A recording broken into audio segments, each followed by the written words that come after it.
বর্তমানে বিয়ের পর বাচ্চা না হওয়ার সমস্যা বেশি দেখা যাচ্ছে। এর কারণ কি? আমার স্ত্রীরও বাচ্চা হয় না, অনেক তাবিজ নিতে বলে। আমি না নেওয়াতে আমাকে এক হুজুর বলছে যদি বাচ্চা না হয় তাহলে ওষুধ খাওয়া যদি জায়েজ হয় তাহলে তাবিজ নেওয়া জায়েজ হবে না কেন?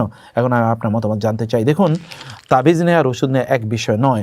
ওষুধের একটা কার্যকারিতা আছে, এটি বিভিন্ন ধরনের জিনিস দিয়ে এটাকে তৈরি করা হয়। রাসূল ইসলাম এটি ব্যবহার করেছেন, অতএব সাহাবায়ে কেরাম এটি ব্যবহার করেছেন, ফলে এটি সুন্নাহ এটি ব্যবহার করা। কিন্তু তাবিজ এটা না আল্লাহ রাসূল ব্যবহার করেছেন, না আল্লাহ অনুমোদন নিয়েছেন, না সাহাবায়ে কেরামরা এটি ব্যবহার করেছেন। এবং এটি আপনি কিসের উপর বিশ্বাস করছেন? তাবিজ আসলে কি, জিনিসটা কি? এটা হচ্ছে আপনি খাচ্ছেন, যেমন আপনি খেলে আপনার ধরেন আপনি ক্ষুধা লেগেছে, আপনি তখন খাচ্ছেন, এটি হলো একটা জিনিস। আর হচ্ছে আপনার ক্ষুধা লেগেছে, তখন আপনি একটা তাবিজ শরীরের সাথে আপনি বেঁধে রাখলেন যে ক্ষুধা লেগেছে, ঠিক আছে তুমি তাবিজ বাঁধো।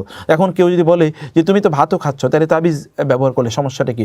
আপনি ওষুধ ব্যবহার করছেন, এটা আপনি খাবারের জিনিস অথবা ধরুন গায়ে লাগানোর জিনিস, এটি হলো একটা জিনিস, এটি আপনি করছেন। আর ওটা হলো এটা আপনি গলার সাথে ঝুলিয়ে রাখছেন, তখন আপনার বিশ্বাসটা চলে যাচ্ছে ওই জিনিসটা আপনাকে রক্ষা করবে, এটা তো আপনাকে রক্ষা করবে না। আর ওষুধ এটার একটা ন্যাচারাল একটা ইম্প্যাক্ট বা একটা ইফেক্ট আছে, আপনি সেই ইফেক্টটা সেটি আপনি নিজে বুঝতে পারছেন অথবা দেখতে পাচ্ছেন, কিন্তু এটা কোনো কিছু আপনি দেখতে পাচ্ছেন না। এটা কেবল এক ধরনের অলিক জিনিসের উপর, এক ধরনের অস্তিত্বহীন জিনিসের উপর আপনি বিশ্বাস স্থাপন করছেন। এটা তো এক ধরনের প্রবলেম, এবং এটা জাদুর মতো করে অনেকটা, ফলে এটি হচ্ছে না। 2 নম্বর বিষয় হচ্ছে আল্লাহ রাসূল অনুমোদন দেয় এর যে আর বড় কোনো কথা নেই। আল্লাহ অনুমোদন দেয় নাই, রাসূল অনুমোদন দেয় নাই, ব্যাস তিনি বলেছেন মান আল্লাকা তামিমাতান ফাকাদ আশরাকা, কেউ যদি কোনো তাবিজ ব্যবহার করে তাহলে সে শিরক করলো। এটি এই কারণে আমরা বলছি তাবিজ ব্যবহার করবেন না।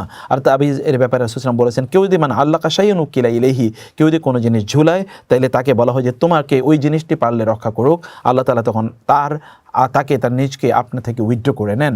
এটি আপনি করবেন না। আর এখন আমাদের সন্তান কেন হচ্ছে না, এটি মানে অনেকে বিয়ে করছেন, সন্তান কেন হচ্ছে না, এটির জন্য আমরা বলছি 1 নম্বর বিষয় হচ্ছে যে সন্তান কে দেবেন, তিনি হচ্ছেন আল্লাহ সুবহানাহু ওয়া তাআলা। তিনি কখন দেবেন কেবলমাত্র তিনিই জানেন।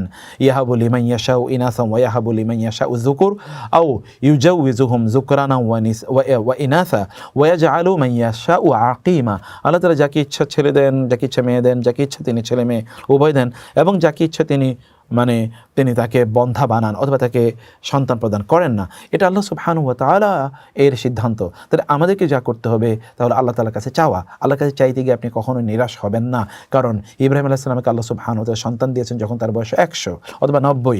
জাকির আলাইহিস সালামকে সন্তান দিয়েছেন যখন তার বয়স 100 এবং তার স্ত্রীর বয়স 90, অথবা তার বয়স 90 তার স্ত্রীর বয়স 89। এইরকম অবস্থায় আল্লাহ তাআলা তাদেরকে সন্তান প্রদান করেছেন, দিতে পারেন আল্লাহ তাআলা। আল্লাহর কাছে চাইতেই থাকুন, আল্লাহ সুবহানাহু ওয়া তাআলা আপনাকে সন্তান প্রদান করবেন বলে আমরা বিশ্বাস করছি।